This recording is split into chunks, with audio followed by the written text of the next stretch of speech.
वासुदेव प्रद्युम्न दामोदर विश्वनाथ मुकुंद विष्णोर्भगवन्नमस्ते।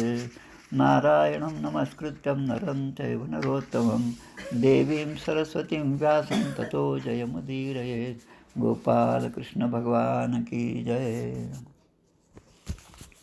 प्रथम स्कंधातील 10व्या अध्यायाला आपण, हा थोडासा लहान आहे अध्याय त्या मानाने, म्हणून आजच आपण घेऊया. या अध्यायाचं शीर्षक असं आहे की श्रीकृष्णांचे द्वारकेला गमन. आता एवढं मोठं महायुद्ध झालं, म्हणजे श्रीकृष्णांचा त्यामधला प्रमुख भूमिका होती, किंवा कुठल्याही ठिकाणी भगवंताचीच प्रेरणा असते असंही म्हटलं तरी चालतं. तर शौनकादी ऋषींनी या ठिकाणी प्रश्न विचारला की हे कौरव जे होते त्यांना हे राज्य बळकावण्याची इच्छा होती. मुळामध्ये आपण जर पाहिलं असेल तर पंडूराजा हे मोठे आहेत, युधिष्ठिर आपले धृतराष्ट्र पण आहेत, पण पंडूराजाच्या अनुपस्थितीमध्ये युधिष्ठिरांच्याकडे हे राज्य सांभाळण्याची जबाबदारी आली आणि पुढे त्यांनी तेच आपलं समजून घेतलं, जसं भाड्याच्या घरात राहिलं आणि ते घरच माझं समजायला लागलं, असं धृतराष्ट्राने त्यावेळेस धृतराष्ट्रांचं वागणं त्या ठिकाणचं आहे. आणि आता ते शौनक ऋषी जे आहेत, शौनकादी ऋषी, ते प्रश्न विचारतात की दुसऱ्याचे राज्य बळकवण्याची इच्छा असलेल्या आतताईंना त्यांचा नाश करून युधिष्ठिरांनी नंतर कसं काय राज्य केलं. कारण त्यांना तर राज्यभोग जो आहे त्याविषयी ते स्वतः विरक्त होते आणि त्यांना खूप खेद झाला होते, कारण एवढे मोठं सैन्य माझ्यामुळे मारलं गेलं, हा खेद त्यांच्या ठिकाणी होता. गीतेमधलं जसं अर्जुन विषाद योग होता तीच परिस्थिती या ठिकाणी होती. आणि म्हणून त्याचं उत्तर सूतजी या ठिकाणी देतात की या संपूर्ण सृष्टीला पुनरुज्जीवित करणारे श्रीहरी आहेत, भगवंत आहेत. आपण कितीही झाडं लावली, कितीही पाणी टाकलं तरी ते लगेच अंकुरित होईल असं सांगता येत नाही. पण 2-4 पावसाचे थेंब आले, पाऊस पडले की लगेच जसं अंकुरित होतात, बीज जसं अंकुरित होतं तसं भगवंताची कृपा जोपर्यंत नाही तोपर्यंत आपण केलेलं प्रत्येक कार्य जे आहे ते कुठेतरी ते पूर्णत्वाला जाईल याची खात्री नसते. सामर्थ्य आहे चळवळीचे जो जो करील तयाचे, परंतु तेचे भगवंताचे अधिष्ठान पाहिजे. या ठिकाणी असं दिसलं की या ग्रहयुद्धामध्ये, महाभारताच्या युद्धामध्ये, कलहामध्ये दग्ध झालेला कुरुवंश आहे. कुरुवंशामधले 100 पुत्र जे होते त्यापैकी कोणीच नाही राहिलेलं. पण या कुरुवंशाला, आता पुढे तो पांडवांचा वंश झाला, कुरुवंशाला अंकुरित केल्यानंतर आणि युधिष्ठिराला राज्यावर बसवलं. आता भगवंताचं या ठिकाणचं कार्य संपलेलं आहे. सद्गुरू श्री ज्ञानेश्वर महाराजांनी 21व्या वर्षी 18व्या वर्षी जशी ज्ञानेश्वरी लिहिली आणि नंतर विचार केला की आता आपलं जे कार्य आहे करायचं ते पूर्ण झालेलं आहे, आता आपण समाधी घ्यावी, अशा दृष्टीने या ठिकाणी सुद्धा यांच्या मनामध्ये आलं. आणि आता युधिष्ठिराला राज्यावर बसवलं आणि कृष्ण म्हणतात आता आपलं इथलं सगळं काम झालेलं आहे, त्यामुळे आता आपण आता द्वारकेला जावं, असा विचार त्यांच्या मनामध्ये आला. भीष्म आणि श्रीकृष्ण या दोघांनी युधिष्ठिरांना उपदेश केलेला आहे, तो आपण आत्ताच पाहिला. आणि युधिष्ठिराच्या मनामध्ये असणारे सगळे संशय जे आहेत ते आता नाश झालेला आहे आणि ते सर्व पृथ्वीचे शासन करू लागले. कामम ववर्ष पर्जन्य सर्व कामदुधामही शिशिचू स्म व्रजानगाव पयसोध्व सतीर्मुदा. म्हणजे राज्यामध्ये, युधिष्ठिरांच्या राज्यामध्ये त्यांच्या काळामध्ये आवश्यकतेनुसार पाऊस पडत होता.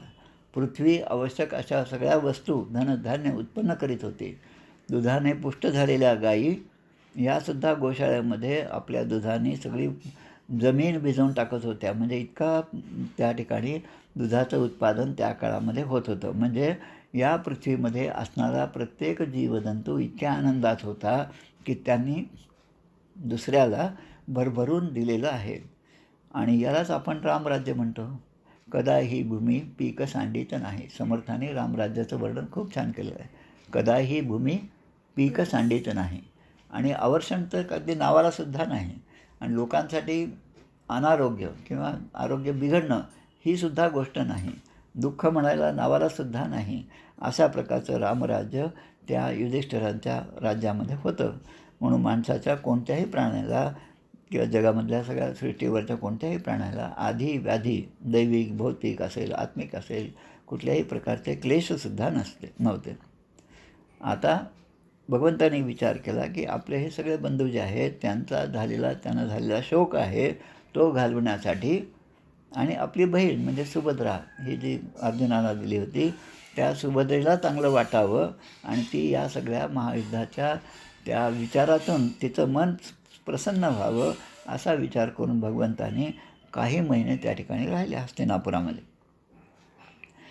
आता काही दिवस झाल्यानंतर मग पुन्हा यांना तिकडची आठवण झाली द्वारकेला जाण्याची. म्हणून युधिष्ठिर आता प्रमुख होते. म्हणून युधिष्ठिरांना आणि धृतराष्ट्राला परवानगी मागण्यासाठी भगवंत गेलेले आहेत आणि त्यांनी परवानगी तर दिली. पण आता यांना परवानगी दिल्यानंतर आता हे जर निघून गेले तर आपलं कसं होईल, आपलं राज्य कसं चालेल. कारण ज्या ठिकाणी जसं आपण पाहतो घरामध्ये सगळं आहे पण वीज नाही, फ्रीज आहे सगळ्या पण वीज नाही, तर कसं आपल्याला वाटतं. तसं त्या ठिकाणी भगवंतच नाही म्हणजे मूळ जे स्रोत आहे तेच त्या ठिकाणी नसेल तर सगळं अरण्यच वाटेल. अशा प्रकारची परिस्थिती त्या ठिकाणी होईल. आणि म्हणून या सगळ्यांना खूप वाईट वाटत होतं की भगवंताला हो तर म्हटलं आपण, आता भगवंत या ठिकाणी जातील पण ते गेल्यानंतर आपण कसं होणार आहे की ज्या जीवामध्ये ज्या शरीरामध्ये चैतन्य आहे तोपर्यंत त्याच्यावर सगळे प्रेम करतात. ते चैतन्य निघून गेल्यानंतर मग त्या शरीरावर कोणीही प्रेम करत नाही कारण ते भौतिक शरीर आहे. हा जसा आपला अनुभव आहे तसं या ठिकाणी सगळ्यांना वाटत आहे की भगवान श्रीकृष्ण आपल्यामध्ये आहेत तोपर्यंत सगळीकडे आनंद आहे. आणि त्यामुळे पुढे भगवंताचा वियोग जो आहे तो कोणाला सहन झाला नाही आणि कोणी त्यानंतर आपला देह ठेवला त्याची पुन्हा यादी या ठिकाणी दिली. सुभद्रा द्रौपदी कुंती विराट तनया तथा गांधारी धृतराष्ट्रचं युयुत्सुर गौतम यमो. म्हणजे सुभद्रा द्रौपदी कुंती उत्तरा गांधारी धृतराष्ट्र युयुत्सु, त्यानंतर कृपाचार्य नकुल सहदेव भीम धौम्य सत्यवती हे सगळे कृष्णांचा विरह, कृष्णावर अत्यंत प्रेम असलं पण त्यांचा विरह ते सहन करू शकले नाहीत. आणि इकडे पांडवांचं कसं होतं की भगवंताचे दर्शन घेणे, स्पर्श करणे, भगवंताला संवाद करणे, निद्रा घेणे, उठणे बसणे, त्यांच्याबरोबर भोजन करणे, हे आत्तापर्यंत इतक्या प्रेमाने ते सगळे करत होते. पण आता कृष्ण जर या ठिकाणाहून द्वारकेला गेला तर मग आपलं कसं होईल. म्हणून त्यांना ते विचारसुद्धा त्यांना सहन होत नव्हता.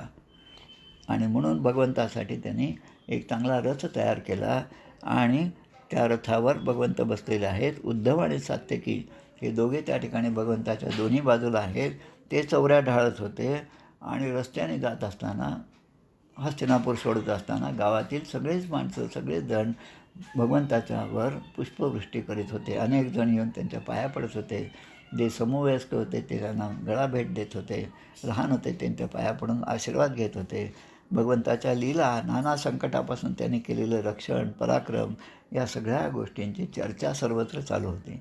सवयी किरायम पुरुष पुरातन य आसीद विशेष आत्मनी अग्रे गुणेभ्यो जगदात्मनीश्वरे निमिलितात मान्यशी सुप्त शक्तीषु. म्हणजे सगळे चर्चा काय करत होते की ज्यावेळे खऱ्या अर्थाने सत्वरज तम हे तीनही गुण नाहीत. आपण या सत्वरज तमाच्या अधीन आहोत म्हणून अष्टधा प्रकृतीमध्ये आहोत.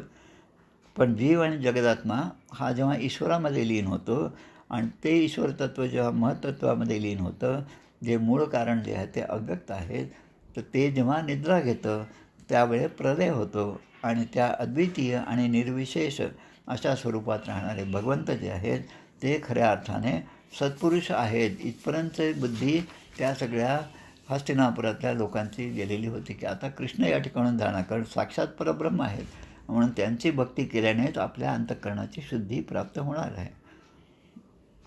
गीतेमध्ये सुद्धा अशाच प्रकारचा श्लोक आहे. बहूनी मे व्यतीतानि जन्मानि तव तव चार्जुन तान्यहं वेद सर्वाणि न त्वं वेत्थ परंतपः अजोपि सन् अव्ययात्मा भूतानाम ईश्वरोपि सन्.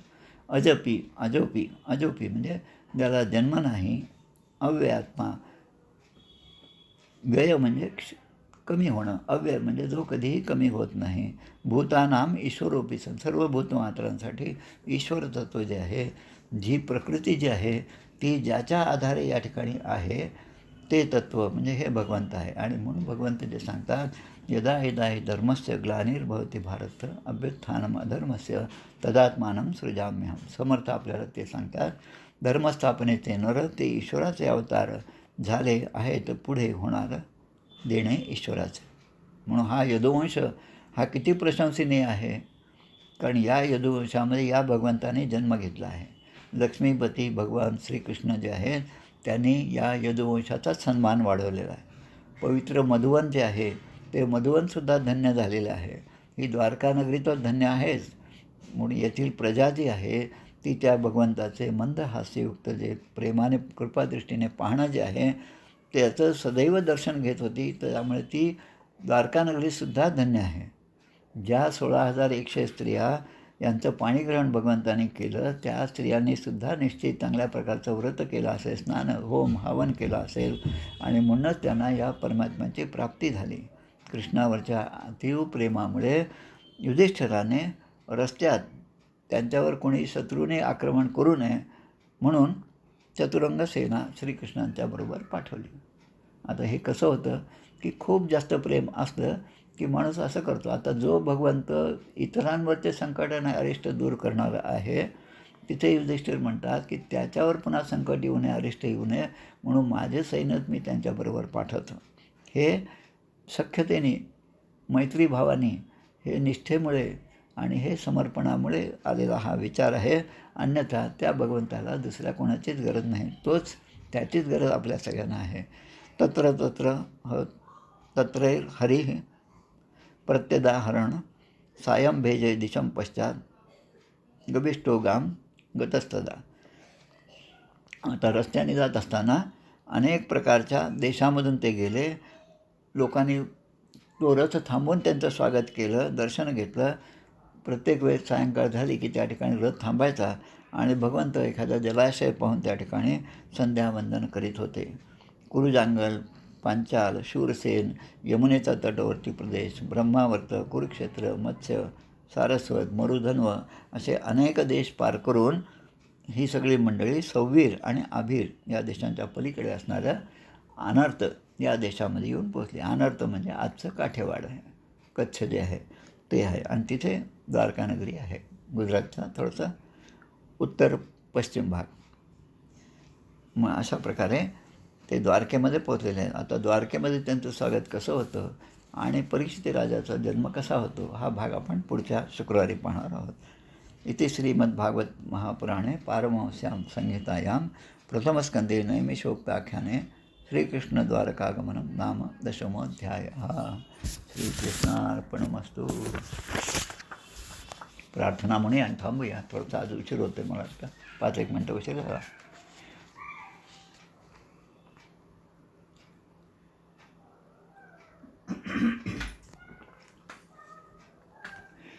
जय हो जय श्री भागवता, आरती करी तुझ भगवंता. श्री शुक मुनीने परम भक्तीने नाना परीने गायले जा हरिचरिता. आरती करी तुझ भगवंता.